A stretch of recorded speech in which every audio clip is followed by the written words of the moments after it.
কাছে টাকা কর্জ চাবেন, কোনোটা নাই। মহা বিপদ পেশ করবেন, কোনো ব্যবস্থা যদি না করেন তাহলে আপনাদের বৌমা মারা যাবে। যখন এই কয় তখন তো একটা ব্যবস্থা করা লাগে, কয় না তারপরও টাকা নাই। একজনের কয়টা টাকা হয়ে গেছে, ওর আবার স্বভাব খারাপ, ও লাভ না দিলে দিতে নিষেধ করছে। সিস্টেম কি? উনার নিজের টাকা সুদের পর দেবে, সে সেভাবে কয় না। একজনের কয়টা টাকা আমার কাছে ছুঁয়ে গেছে, তার আবার স্বভাব খারাপ, উনার স্বভাব খুব ভালো, উনি সাধ্য হাতে তলিদাটি। মনে রাখবে, মেরে রাখার পরে আবার যেহেতু জীবিত করেছো, এ ক্ষমতা তোমার আছে। ওয়াইলাইহিন নুশুর, স্থায়ী মরণ হয়ে যাওয়ার পরে কিয়ামতের মাঠে আবার আল্লাহ উঠাইতে পারবে কি পারবে না? যুবকরা বলো, আল্লাহর সামনে উঠতেই হবে। আমরা মানুষ মাটি দেওয়ার সময় দোয়া পড়ি, মিনহা খলাকনাকুম, পড়ি না দোয়া? মিনহা খলাকনাকুম ওয়া ফিহা নুঈদুকুম ওয়া মিনহা নুখরিজুকুম তারাতান উখরা। এটা আমরা দোয়া পড়ি, বাস্তব কথা হলো আল্লাহর। আল্লাহ পাক বলেন, হে মানুষ, তুমি যারে মাটিতে দাফন করতেছো ওটাও কিন্তু মাটির তৈরি মানুষ। এখন তুমি জীবিত আছো, তোমারে কিন্তু আমি সোনায় দিয়ে বানাই নাই, তোমারে আমি রূপ দিয়ে বানাই নাই, হীরা কাঞ্চন দিয়ে বানাই নাই, তোমারও বানাইছে এই মাটি দিয়ে। মিনহা খলাকনাকুম ওয়া ফিহা নুঈদুকুম, আবার এই মাটির মধ্যে তোমাকে নেই ছাড়বো। তুমি যত দালানের মাথায় বসবাস করো না কেন, ওখান থেকে সময় হলে তোমাকে মাটির নিচে টান দিয়ে নিয়েই আসবো। কতক্ষণ? আলা ইয়া সাকিনাল কসরিল মুআল্লা সাতুদফানু আন করিবিন ফিত তুরাবি গর ইমারত রাবরি বার আসমা আকে বাজেরে জমি গর দিনহা। যত তালা দালানের মাথায় বসবাস করেন না কেন, আপনাকে অবশেষে মাটির মধ্যে আসতেই হবে। আমার এলাকার যুবকরা লক্ষ্য করো, আরে মাটির ভিতরে যা পর্যন্ত যদি শেষ হয়ে যাইতো তাহলে আমরা এত ওয়াজ করতাম না, নামাজের কথা বলতাম না, রোজার কথা বলতাম না, হালাল হারামের পরামর্শ দিতাম না, কোনো ওয়াজই করতাম না। বরঞ্চ আমিও বলতাম, চলো দোস্ত যাই, একটু আনন্দ করে আসি, একটু কক্সবাজার যাই, একটু কুয়াকাটা যাই, একটু সুন্দরবন করমজল যাই, চলো একটু জাফলং তামাবিল বর্ডার দেখে আসি, চলো একটু আনন্দ ফুর্তি করি, চলো বিশ্বের কোন কোন জায়গায় নোংরা ক্লাব আছে একটু আনন্দ করে আসি, কোন কোন জায়গা ভালো হোটেল আছে একটু শয়তানি করার দরকার করে আসি, আসো আমরা একটা কনসার্ট করি, গানের আড্ডা করি, আসো যত প্রকার মদ আছে মিলেমিশে খাই। আমিও খাইতাম, আপনাদেরও পরামর্শ দিতাম। ওলামায়ে কেরাম এভাবে মঞ্চ তৈরি করে মাহফিল করতেন না, পীর মাশায়েখরা কোনো ওয়াজ নসিহত করতেন না, কারণ মরা পর্যন্ত শেষ, মরা পর্যন্ত শেষ।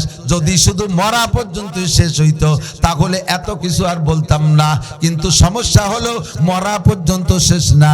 আমিনহা নুখরিজুকুম তারাতান উখরা, আবার আল্লাহ পাক মাটি থেকে আমাদেরকে বের করেই ছাড়বে। কতক্ষণ? আমাদেরকে বের হতে বলবে না।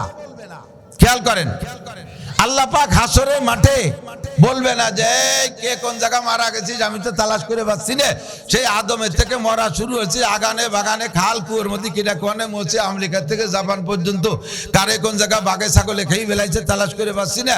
একটা হিসাব নিকাশ আছে, শোনারা একটু মেহরবানি করে উঠিয়ে আসো। এরকম তেল মাহাইনে ডাক পারবে? আল্লাহ কয় তোমারে উঠতে বলবো না, ওয়ানুমিনহা নুখরিজুকুম, আমি আল্লাহ বের করে ছাড়বো। কোন জায়গায় লুকায় পালাইয়া থাকতে পারবে? কেউ পালাইয়া থাকতে পারবে না। হে যুবক, পাগলামি করো, মস্তানি করো, শয়তানি করো, বদমাশি করো, যাই কিছু করো না কেন, মনে রাখতে হবে উঠতে হবে আল্লাহর সামনে। তোমাকে আল্লাহর সামনে উঠে জবাব দেওয়া লাগবে। বিশেষ 4টি পয়েন্টের জবাবের মধ্যে একটা হলো, অন্যতম হলো আনসাবাবিহি ফিমা আবলা, তোমার যৌবনকাল সম্পর্কে জিজ্ঞাসা করা হবে। খুব খুব খুব খেয়াল, যৌবনকাল সম্পর্কে জিজ্ঞাসা করা হবে। কেন? কয় মানব জীবনের ভিতরে যৌবনকালটা হলো সবচাইতে ইম্পর্টেন্ট টাইম। ইবাদত করারও টাইম যৌবনকাল, গুনাহ করারও টাইম যৌবনকাল। 90 বছরে বুড়োর সব এনার্জি শেষ হয়ে গেছে, এখন 90 বছরে বুড়ো আস্তাগফিরুল্লাহ পড়ার কোনো দরকারই নাই, তার কোনো তওবাতিল্লার সময় নাই, কারণ এখন তার ভিতরে গুনাহ করার এনার্জি নাই, চুরি করার ক্ষমতা নাই, জেনা করার ক্ষমতা নাই, ডাকাতি করার ক্ষমতা নাই, মারামারি করার ক্ষমতা নাই। কথা বলেন? 90 বছরে বুড়ো নাকের মধ্যে পাইপ দিয়ে সিলাইন খাস। সেই সময় সেই বুড়ো মরে মরে বাপ, ছেলেরা আছে কেকানি হুজুরে ডাইকে নি, হুজুর আমার আব্বার একটু তওবা পড়াই দিয়ে যান। তওবা পড়ানোর জিনিসটা, তারপরে হুজুররা দায় ঠেকছে, ডাকলি তো যাইতে হয়। হুজুর যে কাকা কর আস্তাগফিরুল্লাহ, কাকা করে উঠছে। উনি মনে আছে কি যে কোনো জমি বেচবে নাকি, কোন ডাঙ্গার জমি, মরার সময় জমি কেনে কতক্ষণ। তওবা হবে না। আল্লাহ পাক বলেন ইন্নামাত তাওবাতু আলাল্লাহি লিল্লাযিনা ইয়ামালুনাস সাইয়্যাত, ইন্নামাত তাওবাতু আলাল্লাহি লিল্লাযিনা ইয়ামালুনাস সাইয়্যাত সুম্মা ইয়াতুবুনা মিন করিব। আল্লাহ পাক ওই ব্যক্তি তওবা কবুল করে যার ভিতরে গুনাহ করার এনার্জি আছে, আর আচানক ভুলক্রমে গুনাহ হয়েই গেছে। হতেই পারে গুনার জগতে গুনাহ হতেই পারে, যদি গুনাহ না হতে পারে তাহলে আল্লাহ পাক তওবা শিখাইতেন না। কথা বলেন ঠিক কি ঠিক না? তওবার দরজা এজন্যই খোলা রেখেছে, আর তওবা এজন্যই শিখাইছে যে বান্দা দুনিয়ায় যে গুনাহ করবেই করবে, পিছনে শত্রু লেগে আছে গুনাহ করাবে। এই গুনাহ যদি হয়েই যে আচানক তাৎক্ষণিকভাবে যদি তওবা করে আস্তাগফিরুল্লাহ ক্ষমা চায় আল্লাহর কাছে, আল্লাহ পাক বলেন ইন্নামাত তাওবাতু আলাল্লাহি লিল্লাযিনা ইয়ামালুনাস সাইয়্যাত, ওই সমস্ত ব্যক্তির তওবা আল্লাহ কবুল করে। ওয়ালাইসাতিত তাওবাতু লিল্লাযিনা ইয়ামালুনাস সাইয়্যাত হাত্তা ইযা হাদারা আহাদাহুমুল মাউত ক্বালা ইন্নী তুবতুল আন, ওই সকল মানুষের ভাগ্যে তওবা হবে না, ওই সকল মানুষের তওবা কবুল করা হবে না, তাদের আস্তাগফিরুল্লাহ গ্রান্ট করা হবে না। তারা কারা? যারা অবিরাম বুঝে বুঝে গুনাহ করে, বুঝতেছে গুনাহ তারপরেও করে, বুঝতেছে গুনাহ তারপরেও করে, আর অপেক্ষায় রয়েছে মরার আগে তওবা করে নেব। হাত্তা ইযা হাদারা আহাদাহুমুল মাউত, ইতিমধ্যে গুনাহ করতে করতে করতে করতে তার মরণের সময় আইসা গেছে, এখন মৃত্যু শয্যায় শায়িত, সেই সময় কয় ইন্নী তুবতুল আন, আল্লাহ এখন কি আমি তওবা করব? আল্লাহ কয় লাইসাতিত তাওবা, তোমার তওবা হবে না, কারণ এখন তোমার গুনাহ করার এনার্জি নাই, এই সময় তুমি তওবা করো। পুলিশের চাকরিতে যতদিন ছিল অতদিন ঘুষের থেকে তওবা করে নাই, রিটায়ার্ড করে বাড়ি এসে ঘন ঘন আস্তাগফিরুল্লাহ বলে আর গল্প মারে, আমি আর জীবনেও কোনোদিন ঘুষ খাবো না, জীবনেও কোনোদিন ঘুষ খাবো না। কেন খাবো না? কয় চাকরি ছুটে গেছে, চাকরি নাই, চাকরি থেকে রিটায়ার্ড, এই জন্য ঘুষ খাবো না। মেম্বার সাহেব টোন মারছে, মন মারছে, ভিজিএফ কার্ড বেশি খাইছে, পঙ্গু ভাতা বয়স্ক ভাতা করতে যে টাকা খাইছে, এরকম ভালো ভালো মেম্বার আছে না সারা বাংলাদেশে আছে। এবার মেম্বার কয় যে আর কোনোদিন এগুলো করবো না। কয় কেন করবা না? কয় আমি এবার 6 ভোটে ফেল করছি, 6 ভোটে ফেল করে মেম্বার হতে পারে নাই, বিদায় তওবা। পুলিশের চাকরি ছুটে গেছে, এজন্যই তওবা। শক্তি সামর্থ্য সব শেষ হয়ে গেছে, বিদায় তওবা। এই তওবার অতটা গুরুত্ব নাই। আল্লাহ কয় তওবা করবা যখন তোমার গুনাহ করার এনার্জি আছে, ক্ষমতা আছে, শক্তি আছে, পাওয়ার আছে, ওই সময় তওবা করো। তাই বলে বুড়োরা ভয় পেন না। এখনো পর্যন্ত যারা এখানে আছেন দাড়ি পাকা মুরব্বীরা, বুড়ো মানুষ সম্পর্কে আবার অন্য হাদিস আছে, বুড়ো মানুষ যখন ঠোঁট বাঁকাইয়া চোখের পানি বের করে কাঁদে, যখন ঠোঁট বাঁকায় বাঁকায় কাঁদে, চোখ থেকে পানি পড়ে, আল্লাহ কামুল হাকিমিন ওই দাড়ি পাকা বুড়ো মানুষটার চেহারার দিকে তাকাইয়া মায়া করে তার জীবনের সব গুনাহ মাফ কইরা দেয়। এমন একটা অফার বুড়োদের জন্য আছে। তবে গুনাহ থেকে তওবা করার সময় হলো গুনাহ করার শক্তি আর ক্ষমতা থাকা। যুবক, তুমি ইচ্ছা করলে এই জায়গা থেকে বাইসাইকেল চালাইয়া 12 চৈত্র মাসে যে উড়াকান্দি ঠাউর বাড়ি মেলা মেলে, এই এলাকার মুসলমানরা ওই ঠাউর বাড়ি যায় কি যায় না? বহুত জন যায়। বাইসাইকেল চালায় তুমি উড়াকান্দি যাইতে পারো। যেই যুবক যৌবন কালের শক্তিকে প্রয়োগ কইরা বাইসাইকেল চালায় উড়াকান্দি যাইতে পারো, ও যুবক তুমি অবশ্যই বাইসাইকেল চালাইয়া টঙ্গীর ইজতেমা মুনার ময়দানে তুমি যাইতে পারো, গহরডাঙ্গার ময়দানে তুমি যাইতে পারো। রাত 2টা 3টে 4টে পর্যন্ত মেসি আর নেইমার ফুটবলের খেলার ম্যাচ গেছে না, বিশ্বকাপ খেলায় গেছে।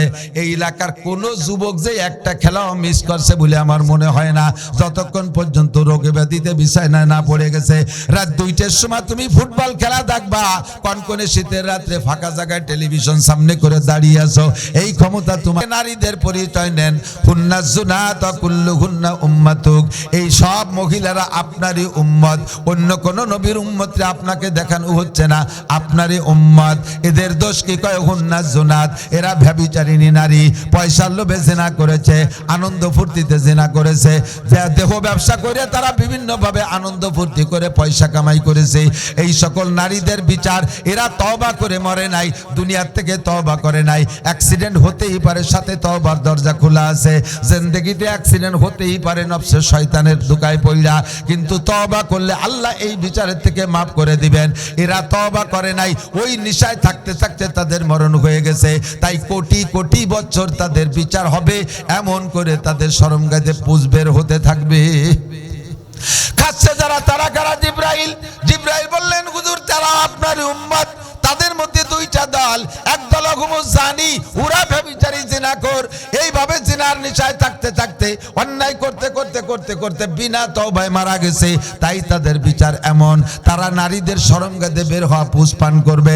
দুই নম্বর, ওহুম শারিবুল খামার, অহুম শারিবুল খামার, এ যুবক অহুম শারিবুল খামার। নবী পাক বলেন, নেশাখোর, গাঁজাখোর, এবাখোর, ফেনসিডিলখোর, হিরোইনখোর, মাদকখোর যারা আছো, এক্ষুনি সতর্ক হইয়া যাও। আল্লাহর ফজলে কিয়ামতের ময়দানে দেখা হবে ইনশাআল্লাহ। আজকে যদি তওবা করো, তাহলে আল্লাহ পাকের ওয়াদা, ফাউলাইকা ইউবাদদিলুল্লাহু সাইয়্যাতিহিম হাসানাত। বিগত জীবনে যত অন্যায় করেছো, এই মর্মে যত অন্যায় করেছো, সব গুনাহ আল্লাহ ক্ষমা করে দিয়ে গুনাহ সংখ্যা পরিমাণ নেকি আমলনামায় দিয়ে দেবে। এই তওবা কবুল হয়েছে তার প্রমাণ। যে কথা বলছি, প্রত্যেক ইবাদত কবুলের প্রমাণ তো গুনাহ তওবা কবুলের প্রমাণ।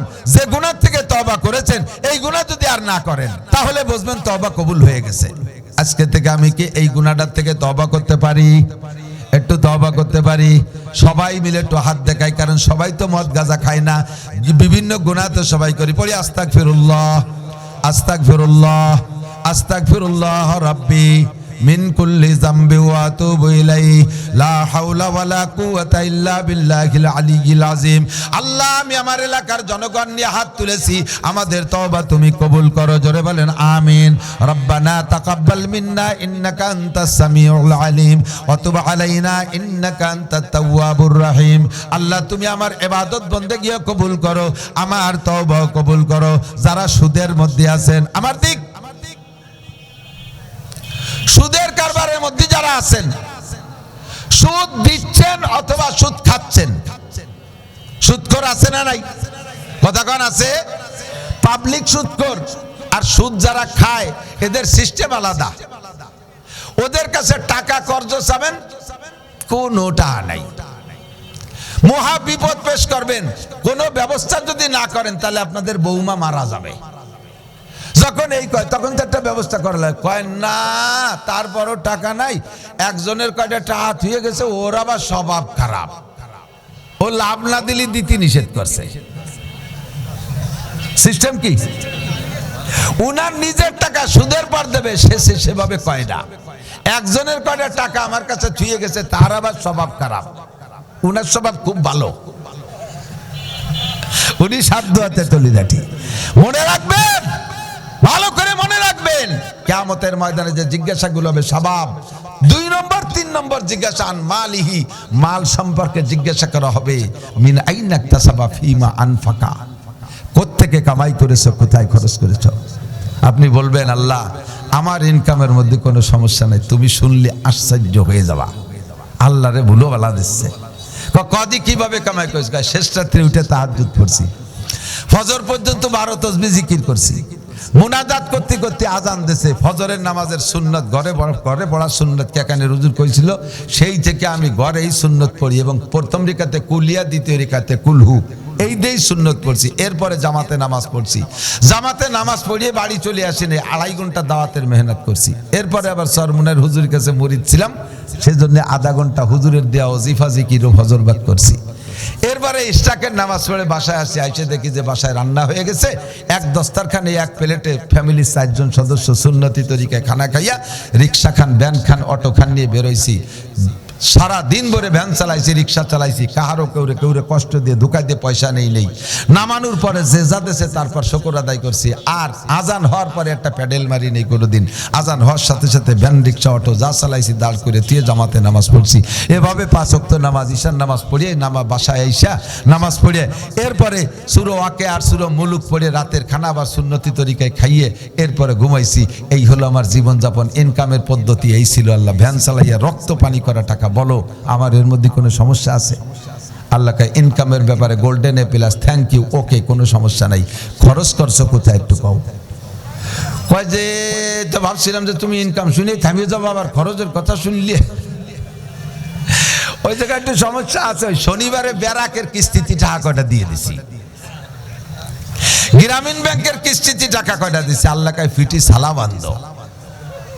ইনকাম ভালো, খরচটা ভালো না। ইনকাম ভালো, খরচটা ভালো না। আমার কথা মিনাই রাখতাসাবা ফিমা আনফাকা, কোত্থেকে কামাই করেছো, কোথায় খরচ করেছো। কামাই ভালো, খরচ ভালো না, এটাও তুমি অন্যায় করেছো। আর একজন কয় আল্লাহ আমারটা কব নাকি? কয় যাই তো কও যে তোমারটা কয়। আল্লাহ আমার খরচের কথা শুনলি তুমি আর অধিক চাবাই না। কও দি তুমি কি খরচ করছো? কয় কি আল্লাহ জাকাত দিছি প্রত্যেক বছর পাই টু পাই হিসেব করে 1 টাকাও বাকি রাখিনি। কুরবানির সময় বড় বড় 4টে গরু কিনে জবাই দিয়ে মাত্র 5 কেজি আমরা রান্না বান্না করে খাইছি, সব গ্রাম ভরে দান করে দিছি। সাদকা ফিতরা রমজানের ভিতরে দিছি, এলো মালি জাকাত। 5 বার হজ করছি, 10 বার উমরা করছি। প্রত্যেক বছর তবলিগে নিসাবি চিল্লা দিছি, আর 1 সাল লাগাইছি একবারে। আর আমার টাকা দিয়ে 50 জনের বিদেশে তবলিগ করতে পাঠাইছি। দেশে যে কত দিছি তার ঠিক নাই। 10টা মসজিদ করছি, আর আমার পাশে বাড়ির পাশের মাদ্রাসায় তো অকাতরে দিছি। ফকির মিসকিন কেউ আসলে কোনোদিন তার ভিড়াই নেই। এভাবে সব করছি। বলো আল্লাহ আমার এই খরচটা কেমন হয়েছে? আল্লাহকে দারুণ খরচ করছিস তুই। এতটা খরচ করতে টাকা পালি কোন জায়গা? খরচটা তুই ভালোই করলি। শেষে কয় যে শেষবারে হজে গেলাম, ওই সময় যে কাবা ঘরের গিলাপ পাল্টাবে, তো তাকে তো টাকার অভাব নাই, তবুও সুযোগ পেয়ে 10 লাখ টাকা দিয়ে এসছি কাবা ঘরের গিলাপ। এত টাকা পালি কোন জায়গা? তোর বেতন কত? বেতন 25,000 টাকা। বেতন 25,000 টাকা বেতনের পর এই যে খরচ করলি, এই টাকা পালি কোন জায়গা? ছেলে একটা ইনকাম ছিল, ওগুলো তোমার দেওয়ার দরকার নেই। রাস্তায় দাঁড়াতাম, চেরাকের সাথে মুসাফা করতাম, পকেটে তোতাম। একটু থানায় হালকা পাতলা দালালি করতাম, কোর্ট কাছারিতে কিছু দালালি ছিল। এই সিস্টেম কইরা হারাম ভাবে ইনকাম করে, পরিষ্কার হাদিস লা সাদকাতা মিন গুলুল। হারাম টাকা যারা ইনকাম করেন, কাকানি মাদ্রাসাও দিয়েন না, সুলতান শাইখুল মাদ্রাসা দিয়েন না, মাদ্রাসা আপনি দিয়েন না। হারাম টাকা দান করে সওয়াবের নিয়ত করলে নেকি তো হবেই না, আপনি কাফের হয়ে যাবেন। আবার বলি, হারাম টাকা দান করে সওয়াবের নিয়ত করলে সওয়াব তো পাবেনই না, আপনি সওয়াবের নিয়ত করলে কাফের হবেন। কেন কেন কাফের হবেন? আল্লাহ রসুল বলেন মা আমানা বিল কুরআনে মান ইস্তাহাল্লা মাহারিমাহু। কুরআনে যাকে হারাম বলেছে, একটা হারামকে যদি আপনি হালাল মনে করেন, ধরে নেওয়া হবে গোটা কোরআনকে অস্বীকার করেন। আর কোরআনকে অস্বীকার করা মানে আল্লাহকে অস্বীকার করা, আর আল্লাহকে অস্বীকার করা মানে ওই লোকটা মুমিন না কাফের। একটু সবাই বলেন মুমিন না কাফের। যে কোনো হারামকে হালাল মনে করা, তাতে ঈমান নষ্ট হইয়া যায়। আপনি হারাম মাল দান করবেন না, হারাম মাল দান করবেন না। অনেকের হালাল হারাম 2 প্রকারের ইনকাম আছে। আমরা তো ওভাবে জিজ্ঞেস করে কালেকশন করতে পারি না। আমরা যে কাকা হালাল টাকা থাকলে দেন, হারাম থাকলে দিয়েন না, তাহলে তার একটু অপমান করা হয় না? তাহলে আমাকে টাকা দেবে না কেউ কোনো দিন। এখন আপনারা এখন যে আপনার পাইকারি ধরে নেন, তা হালাল হারাম তো একটু জিজ্ঞাসা করে নেন না। আমরা এই জায়গায় আপনার প্রতি সুধারণা করে নেই। আপনার তো ন্যায্য বেতন 25,000 তো আছে, ন্যায্য বেতন 25,000 আছে, আর হারাম টাকা মোটা মোটা কামাই করতেন 25 লাখ। আমরা আপনার কালেকশন করি আপনার কাছ থেকে, আমরা ধরে নেই ওই হালাল 25,000-এর পদ্ধতিতে আমরা নিচ্ছি। আর যেটা হারাম কামাই করেন সেটা আপনি করে বেড়াচ্ছেন। বাকি আপনার নগদ একেবারে চোখের সামনে। আমি এক পুলিশের কাছে কালেকশনে গেছিলাম, তো পুলিশের কাছে টাকা চাইছি, পকেটের থেকে এক বান্ডিল ধরে টাইনি বেরোইছে। বেরোনোর পরে দেখে কছে না হুজুর এটা দেওয়া যাবে না, ওটা আরে খুশি দিয়ে আর এক পকেটেতে বেরোচ্ছে, সেটাও দেখে না এটা দেওয়া যাবে না। পরে আর এক পকেটের থেকে কিছুটা বেরোয় কয় জি হুজুর এটা দেওয়া যাবে। তো ঘটনা কি? যে হুজুর তা কোয়া যাবে না। তাই কোয়া যাবে না, যেন বুঝে ফেলাইছি। হারাম টাকা কখনো দান করবেন না। আমাদের এলাকায় হারামখোর বহুত আছে, হারামখোর আছে না, হারামখোর যারা এই সুদে লেনদেন করে, সুদের সাথে কারবার, তাদের হাতে রমজান মাসে তাদের ইফতারি একটু মোটাসোটা হওয়াটাই স্বাভাবিক, মোটাসোটা অস্বাভাবিক। আর কিছু হালাল বান্দা আছে যাদের ইনকাম হালাল আছে, তারাও মোটা পয়সা কামাই করে, তারাও খায় না তা না, একসাথে সবাইরে দোষারোপ করতেছি না, কিন্তু এই হারাম টাকা কামাই করে মোটা মোটা ইফতারির দাওয়াত দেয়, জাগ ধরে সেদিন যাবেন। যদি জানেন যে তার আয়ের উৎস হালাল আর কিচ্ছু নাই, একমাত্র হারাম পন্থায় সে কামাই করে, তাহলে তার ইফতারি বয়কট করবেন, তার ইফতারি বয়কট করবেন। যে লোকটা সুদে সংস্থায় চাকরি করে, সুদে কারবারে চাকরি করে, সুদের সংস্থায় চাকরি করে, সুদের প্রতিষ্ঠানে চাকরি করে, ওই লোকটার বেতনের টাকা দিয়ে যদি কুরবানির ভাগী থাকে, ওই লোকটার বেতনের টাকা দিয়ে যদি কুরবানির ভাগী থাকে, তাহলে বাকি যে 6 ভাগই ছিল ওর একার কারণে পুরো 6 ভাগের কুরবানি বাতিল। যদি তারা জানে যে ওর টাকা হারাম, জানি সুদে যদি দেয়, তাহলে হারাম তো হারামি, প্রতি এর বিনিময় কিছুই পাবে না। আর যদি না জানে এই 6 জন যে উনার টাকা হালাল না হারাম তা তো জানি না, কিন্তু উনি গোপনে হারাম টাকায় দিয়ে ভাগ রয়েছে, এটা আপনারা 6 জন জানেন না, আপনাকে কুরবানি আপাতত বাতিল। কিয়ামতের ময়দানে ওই লোকের কাছ থেকে আপনাদের 6 জনের কুরবানির নেকি আদায় করে দেবে আল্লাহ। ওর অন্য যে নেকি কিছু আছে সেখান থেকে আপনারা পুরোই দেবে, বাকি আপনাদের কুরবানি বাতিল। বুঝে শুনে এই জন্য ছোট দেন, একা দেন, একটা ছাগল দেন, বিশাল বড় গরু 4-5 জনে দিয়েছেন, কার টাকা হালাল কার টাকা হারাম তার কোনো খবর আপনার নাই, বাস এর ভিতরে সমস্যা হতে পারে।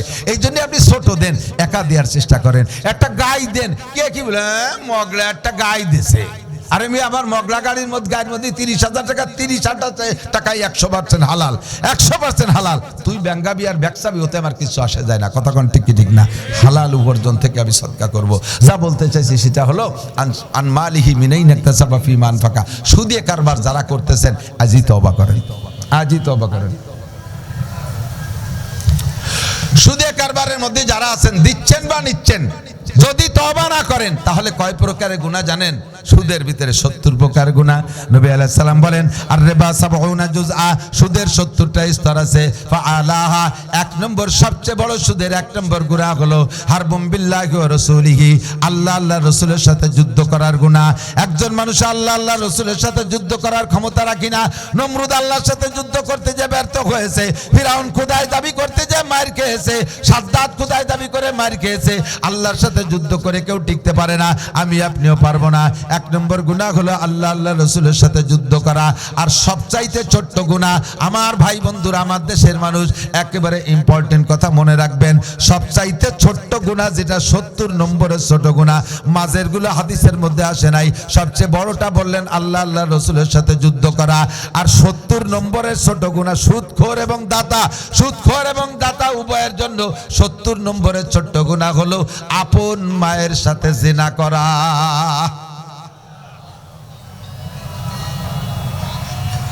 ফামান শাআ ফালইউমিন ওয়া মান শাআ ফালইয়াকফুর, যার মনে চায় মানেন, যার মনে চায় না মানেন না, কিচ্ছু আসে যায় না। ওয়া মা আলাইনা ইল্লাল বালাগ।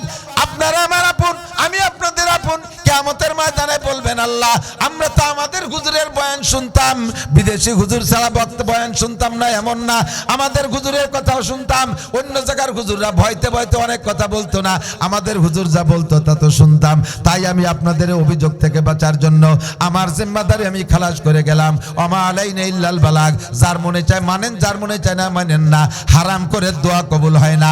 আপনি যদি সুদে লেনদেনে থাকেন, আপনি কোনো বিপদে পড়ছেন, আর এই মাদ্রাসায় হাফেজ সাহেব হুজুরের দায়িত্ব দিয়েছেন, হুজুর আমাকে বিপদ থেকে উদ্ধারের জন্য দোয়া করবেন, আল্লাহর কসম হুজুরের দোয়া আপনার জন্য কবুল হবে না, হুজুরের দোয়া আপনার জন্য কবুল হবে না যতক্ষণ পর্যন্ত হারাম উপার্জন, হারাম আয় ব্যয় থেকে আপনিকে নিজে পরিচ্ছন্ন না রাখতে পারবেন।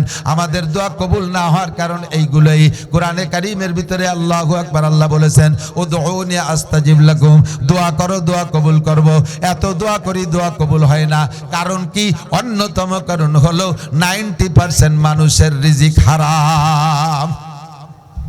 টুকায় দেখেন কোনো না কোনো ভাবে 10% রাখছে আল্লাহর বান্দা এই জামানায়, সমিতির সাথে জড়িত, নামাজ পড়ে, নামাজি মানুষ, 5 ওয়াক্ত নামাজ পড়ে মসজিদি, তাও সে টাকা লাগায় দেয় সুদের পার। তার থেকে টাকা নিতে গেলে সে কর্জ দেয় না, কর্জ দেয় না।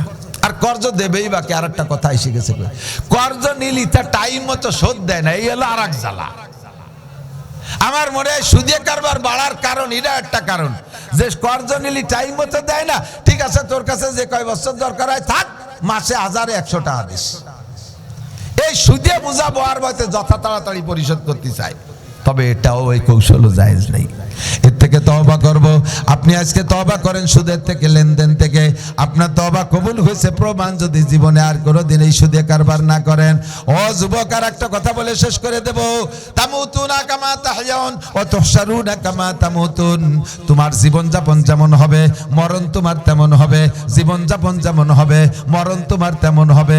আর মরণটা যেই অবস্থায় হবে, যেই চেহারায় হবে, হাসরের মাঠে উঠবা তুমি আল্লাহর সামনে সেই চেহারায়। তুমি যদি পাছা বের করা প্যান্ট পরে জীবনযাপন করো, ওই অবস্থায় যদি তোমার মরণ হয়, যদিও তোমার কাফন পরানো হবে আলাদা কাপড়ে, কিন্তু মরণ হয়েছে যেই বডিতে, যেই পোশাকে, ওই অবস্থায় তোমার হাসর হবে। আর ওই অবস্থায় হাসরে নবী পাকের সামনে গেলে তুমি চিন্তা করে দেখো, ওইটা কি নবীওয়ালা সুরতের সাথে মেলে কি মেলে না?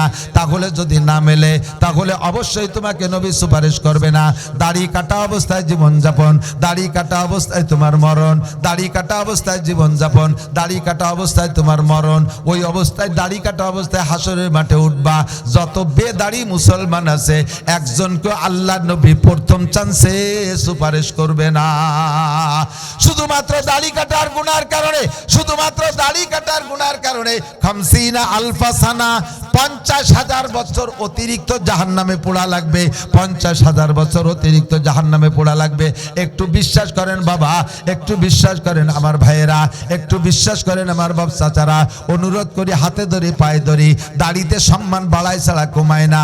যতদিন আপনার দাড়ি ছিল না, অতদিন মানুষে আপনাকে সালাম দিত কম।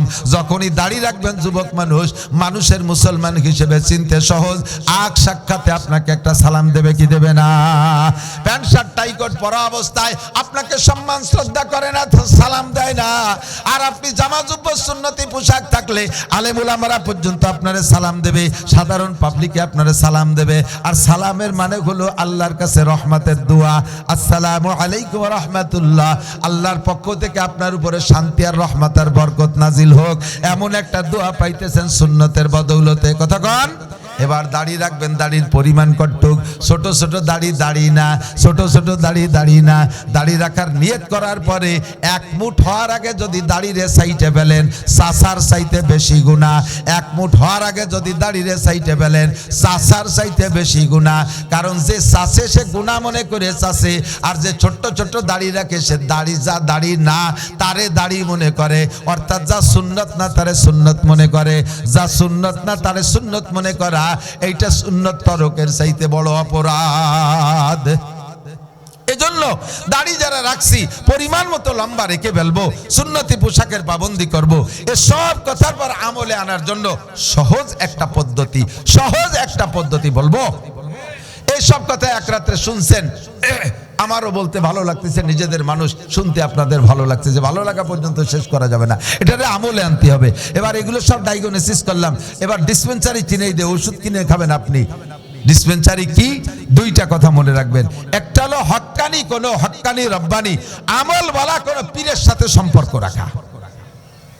কোন হক্কানি পীরের সোহবাতে থাকলে, হুজুরের সাথে যাতায়াত থাকলে, হুজুর আপনাকে মাঝে মাঝে দেখবে, আর দেখে কোনো জায়গা তুলবে, আমি তোমার মাথায় টুপি নাই কা, আমি তোমার মাথায় চুল ওরকম কা, তোমার দাড়ি ওরকম জেলোনেস্কি দাড়ির মতো দাড়ি কা, তোমার চুল ওরকম মেসি নেইমারের মতো চুল কা। হুজুর লোকমা দেবে, সাথে সাথে ভয়তে হলেও আপনার পরিবর্তন আসবে। আর উস্তাদের ভয়তে আমলে আসলে এই ভয়টা একদিন আল্লাহর সাথে সম্পৃক্ত হয়ে যায়। কতক্ষণ? এই জন্য কোনো হক্কানি রব্বানি আমলওয়ালা পীরের সাথে সোহবত রাখা। আমাদের এলাকায় অনেক সহি পীর আছে, তার ভিতরে আন্তর্জাতিকভাবে প্রসিদ্ধ চরমুনার হুজুররা। চরমুনা হযরতদের কাছে বায়াত হইলে একটা গুণ পাবলিকের, সেটা হলো কমপক্ষে বাহ্যিক আমলের পরিবর্তনটা আসে। আর বাহ্যিক অবস্থা পরিবর্তন হলে ধীরে ধীরে ভিতরটা আল্লাহ তাআলা পরিবর্তন করে দিতে পারে। পারে কি পারে না? আল্লাহু আকবার। এই জন্য আমার টুপি দাড়ি পাগড়ি জুব্বার আমলটা আসবে ইনশাআল্লাহ একজন হক্কানি পীরের সাথে সোহবত। 2 নম্বর হলো দাওয়াত ও তাবলীগের মেহনত। পীরের কাছে মুরিদ হইলে তাবলীগ করা যায় না এমন না, চরমুনায় গেলে সেখান থেকে আইসা তাবলীগে যাওয়া যায় না এরকম না। বরঞ্চ এই কথা বলবো, যদি কোনো পীর বলে তাবলীগে যাবা না, তাহলে ওই পীরের কাছেই যাবেন না। কোন পীর যদি তাবলীগের এগেইনস্টে কথা বলে ওই পীর ও ভণ্ড ওই পীরের কাছে যাবেন না। তবলিগকে সারা পৃথিবীর সমস্ত হক্কানি রব্বানি ওলামায়ে কেরাম সমর্থন করেছে, সারা বিশ্বের সমস্ত বড় আলেমরা তবলিগকে সমর্থন করে। দেওবন্দ, পাকিস্তান, নিউটন, করাচি, দারুল উলুম করাচি, এরপরে ভারতের ভিতরে বিশাল বিশাল মাদ্রাসা, আমাদের বাংলাদেশ হাটাজারি, পটিয়া, বাবুনগর, জিরি, নাজিরাট, লালবাগ, মালিবাগ, যাত্রাবাড়ি, গড়ডাঙ্গা, যত মাদ্রাসা সব মাদ্রাসার হুজুররা তবলিগ পছন্দ করে। যদি কোনো পীর তবলিগের বিপক্ষে কথা বলে বুঝবেন যে ওইটা ভণ্ড পীর। আর যেই পীরের কাছে মুরিদ হওয়ার পরে পীর সাহেব তবলিগি যেতে বলে, পীর সাহেবের সবকগুলো যথাযথ পালন করবেন। আর তবলিগি যাইয়া আমলগুলো একটু প্র্যাকটিসে আনতে সহজ হয়, প্র্যাকটিস হয়, ওর মধ্যে গেলে প্র্যাকটিস হয়, সরাসরি আমলের প্রশিক্ষণ দেয়। আল্লাহ পাক রব্বুল আলামিন আমাদের সকলকে সহি তরিকায় চলার জন্য আমাদেরকে আল্লাহ তাআলা তৌফিক দান করে। সবাই বলেন আমিন। আজকে ঈশার নামাজটা বা জামাত এখানে আদায় করব, এটা কারা কারা রাজি আছেন? একটু আল্লাহকে হাত দেখাবেন, ধোকা দেবেন না, আল্লাহকে হাত দেখাই। একটু আজকের ঈশাটা এখানে জামাতে পড়বেন, আজকে ঈশান নামাজটা এখানে জামাতে পড়বো তো ইনশাআল্লাহ।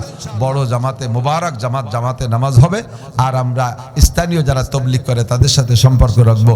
আমাদের প্রাণপ্রিয় কেকানিয়া মাদ্রাসা, আমাদের প্রাণপ্রিয়, আমরা সাইরিবাই মাদ্রাসার ছাত্র, হুজুর আমাদের সাইরিবাইর উস্তাদ, আর হয়তো আমাদের ছেলেদেরও উস্তাদ হয়ে যাবে ইনশাআল্লাহ। আমার ছেলেরা তো হাফেজ হয়ে গেছে, অন্য জায়গাতে পড়ে এখন। তো মাশাআল্লাহ আমরা এলাকার হাজার হাজার ছাত্র, সারা বাংলাদেশ না সারা পৃথিবীর যত দেশে আলেম উলামা গেছে, এই কেকানিয়া মাদ্রাসার ছাত্র সে জায়গা আছে। আমরা মন দিয়ে মাদ্রাসাকে ভালোবাসবো, মাদ্রাসাকে খেদমত করব, অর্থ দিয়ে সাহায্য করব। রাজি আছি তো ইনশাআল্লাহ? হুজুরের এই প্যান্ডেল মাইক টাইক জড়ায় যে খরচটা হয়েছে, আমরা এত মানুষ যদি 100 করে টাকাও দেয় তাও কিন্তু এই খরচটা হয়ে যাবে ইনশাআল্লাহ, এই খরচটা হয়ে যাবে। এটুকু আমরা দিতে পারবো না ইনশাআল্লাহ? উঠবেন না, 2 মিনিট মাত্র 2টা মিনিট সময় দেন। ছাত্ররা একটু ভিতরে যাবে, একেবারে নগদ হাত কালেকশনে ছাত্ররা একটু ভিতরে যাবে। ছাত্ররা কই? আসো ছাত্ররা, আসো, নেমে পড়ো, যাও ছাত্ররা। কেউ উঠবে না, যে উঠবে বুঝবো যে মাদ্রাসার বিপক্ষের, আমি তারে সবাইরে চিনিয়ে দেবো যে এই যে একটা শত্রু যায়, দাইয়ে দেখাই দেবো। একটু কালেকশন হবে প্রত্যেকের পকেটে 100, 200, 500, 10, 20, 50 নগদ এইটা দেবো। আমাদের প্রাণপ্রিয় কেকানিয়া মাদ্রাসা, প্রাণপ্রিয় কেকানিয়া মাদ্রাসা। আরে সুলতান শাহী গোলাদের মাদ্রাসায় কেকানিয়া মাদ্রাসার শাখা, একসময় 2টে মাদ্রাসা মিলে একটা ছিল, এইটা ছিল হেফজখানা, ওইটা ছিল জামাতখানা। পরে কেকানি তালা সবাই সম্মিলিতভাবে আমাদেরকে হেফজখানা করার অনুমতি দিয়েছে, তাই আমরা করছি। বাকি আমাদের মূল মাদ্রাসা এইটা, মুরব্বী মাদ্রাসা এইটা, এ কথা জীবনেও অস্বীকার করতে পারবো না। এই মাদ্রাসার কোনো কম হয়ে গেলে এটা আমার খুব কষ্ট পাই, খুব কষ্ট পাই। মাদ্রাসার ছাত্র না দেখলে আমার খারাপ লাগে, মাদ্রাসার ভিতরে কোনো কম হয়ে গেলে আমার খুব কষ্ট হয়। ভিতরে ঢুকে পড়েন, জামার কোরস নিয়ে গেলি ভালো হইতে। এই যে যাচ্ছে ভিতরে, সবাই একটু হাত দেন, একটু হাত দেন বিসমিল্লাহ কইয়া। আমরা এই প্যান্ডেল খরচটা কমপক্ষে যেন মাঠের থেকে হয়ে যায়, এইভাবে একটু হাত বড় করে দেন। 500, 1000, 2000 টাকা, 100, 200 টাকা, 50 টাকা, কমপক্ষে 50।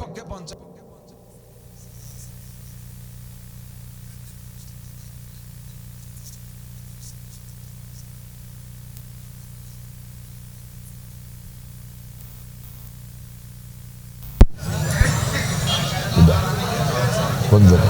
আপনি আপনি আমি কবর জুবাইর আহমদ। জি জি। পরবর্তীতে খুব উল্লেখযোগ্য বক্তা আছে ঢাকা থেকে আগত, ভালো ভালো আলেম উলামা আছে ইনশাআল্লাহ। রাতের এতটুক তো আমাদের ঘুমও আসে নাই, ক্ষুধাও লাগে নাই। ইনশাআল্লাহ আমরা শেষ পর্যন্ত বয়ান শুনে জামাতে নামাজ পড়বো, তারপরে বয়ান হবে, এরপরে আমরা আখেরি দোয়া করে যাব ইনশাআল্লাহ। সুবহানাল্লাহি বিহামদিহি, সুবহানাল্লাহিল আযীম, সুবহানাকাল্লাহ। আব্দুর রহিম হুজুরকে